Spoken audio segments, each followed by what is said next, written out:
What's going on, everyone? It's Jay Coffee Talk back with some more news for you guys, some hip hop news. You see, we're talking about Harv of Treyway. Make sure to hop in the comments. Let me know your guys' thoughts. Now, you may remember a couple months back, I did a video. A fair amount of people joined the discussion and commented on it as Harv, who was charged with kidnapping and racketeering, wrote a letter to the judge pleading for, the judge to have some kind of leniency on him. And the judge had none. As you see, he hit him with 24 years in the feds. And I saw this coming. I'm sure you guys all did as well. This whole situation, every time I refer back to Treyway and 6ix9ine, the way it all went down, greed, and I don't know if I want to call it stupidity, but we could call it something, is what killed this all. Like, once again, these guys were not very smart to allow 6ix9ine, who in this case the judge was referring to him as the gravy train. I don't know that I'd necessarily say that, because Treyway did kind of participate in helping, certify 6ix9ine's image and everything like that, and security. But you see what ended up happening here. They ended up fighting amongst themselves over 6ix9ine, as they didn't want to be cut out the picture. And that's what happened with this Harv dude here. As you see, it says he snatched him up, took his red presidential Rolex, Cuban link bracelet, 4 diamond rings, a spinning 6ix9ine diamond chain, a chain of the Jigsaw character from the movie Saw, and a $95,000 My Little Pony necklace. Like, that's what that My Little Pony joint was appraised at. That, I don't know, man. Like, that I know 6ix9ine was trying to flip a whole nother style or whatever, but that My Little Pony piece was corny as hell. You know what I mean? And you see the spinner chain and one of the gifts that's playing in this video. And this is actually footage from the actual kidnapping. As you can see, 6ix9ine was pleading for his life with him. He even said, please, I'm pleading with my heart, don't shoot. But Harv was hot, you know what I mean? They wanted to cut him out of the picture, is what he felt was going on. And that's what I mean. Greed killed these guys. They were all kind of like, fighting to be the number one guy with their hand in 6ix9ine's pocket. And then in the end, 6ix9ine said, yo, they're all fired. And then the feds came, and, here we are today. But like I was saying a couple months back, Harv wrote a letter to the judge, and he tried to use references. I'll pin the link to that video in the comments on here. He tried to use references to the Super Bowl, Adam Vinatieri or whatever. Like, I feel like the Patriots in the Super Bowl losing to the Eagles, and, I'm Vinatieri on the sideline coming in to hit this field goal. Like, I don't know what this man was trying to talk about, but there was no way the judge was going to have leniency on this guy. You know what I mean? Like, someone else pointed out in that video comment thread that Harv beat a body before, or I don't know if he beat it or was able to plea it down to something lesser, and he was able to get free again. And it's like, at some point, if you're out there running the streets, I talk about this all the time, you gotta switch your life up, or it's the same way as like what they say in the NA program or AA program. The bottom line when it comes to the streets is same as like that addict lifestyle. It's either going to lead you to jails, institutions, or death. And as we see here, this dude's got another 24 years in the feds.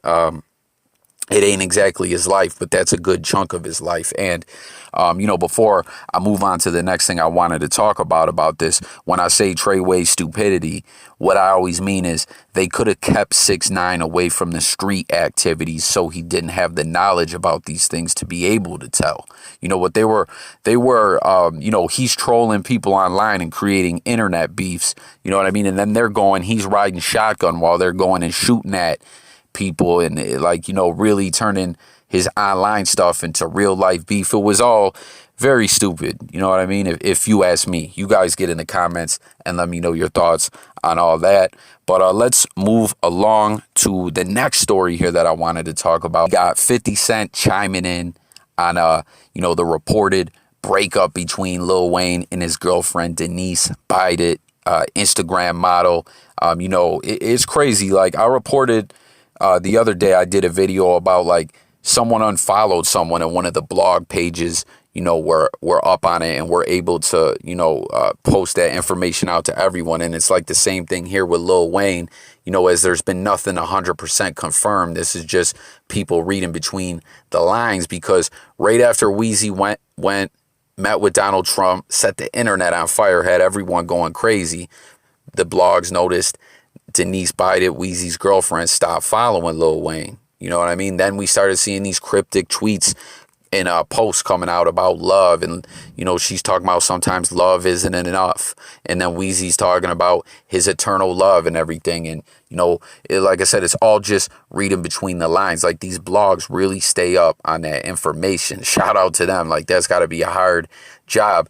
But anyways, reportedly then they're broke up. Then there were reports coming out that, Lil Wayne actually was the one that left her. I don't know. I don't really believe that. But like I said, this is all just reading between the lines here. But check out what 50 Cent says. He says, dumped. This is to TMZ saying Lil Wayne's girlfriend dumps him reportedly over Trump endorsement. 50 says, dumped. You can't dump Lil Wayne. Now you can leave. If you going, then go. But somebody's waiting for the job. LOL. So, we know 50 Cent's always going to hop in with his social commentary on everything. And I don't know, like the way he's referring to it like a job.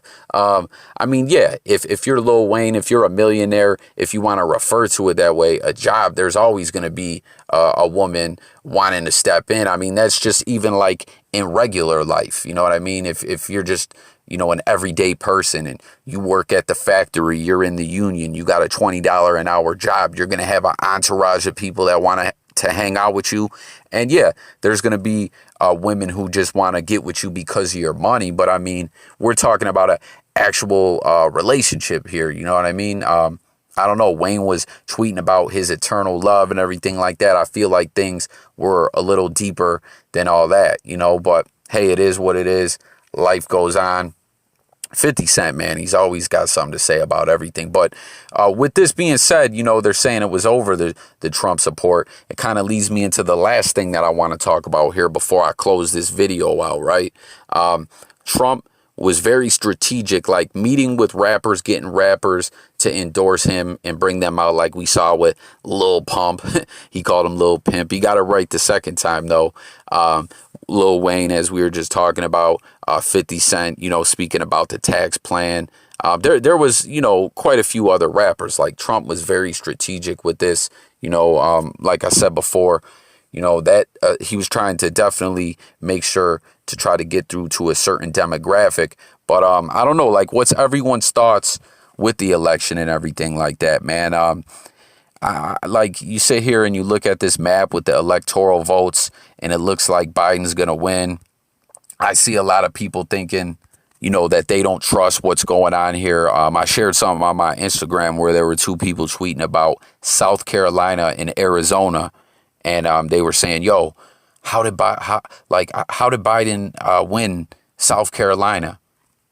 I didn't even see a Biden sign anywhere in South Carolina. Anyone I talked to around the way, they all, like, you know what I mean? And then Trump's tweeting about, yo, the Democrats are stealing the election. Isn't it just crazy? Like, I don't know, like it seems every year we got something going on with, voter fraud, dead people voting every year, every 4 years, every election. There's always, something going on. And you think, us being one of the most powerful countries in the world, we would have somewhat of a better system or a more secure system set up. But I mean, at the end of the day, things are always left open to be corrupt to a degree. Do you know what I mean?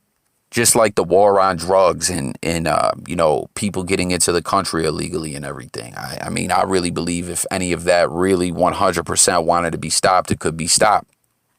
But I just kind of wanted to open the comments and see what everyone thinks about the election. Like what it looked like yesterday was Biden was up, but with all the states that were turning red, it looked like Trump was going to close the gap and take the lead and actually win.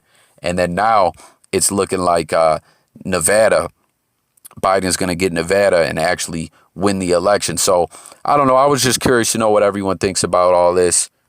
To sum it all up, America, what I always, my thoughts to America always is, this is a capitalist country, you know, so money is king, and greed runs everything, and there's always room for corruption when that's what it is, you know. So jump in the comments, guys. Let me know your thoughts on all these stories that I covered.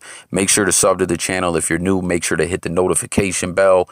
Daily content, music, news, sports, current events, life, and much more. I know I've been slacking a little bit with the content, but you know, I'm gonna get back up and running the way that I like to. And stay tuned. We're gonna do a live tonight. I'm out of here, guys. Peace.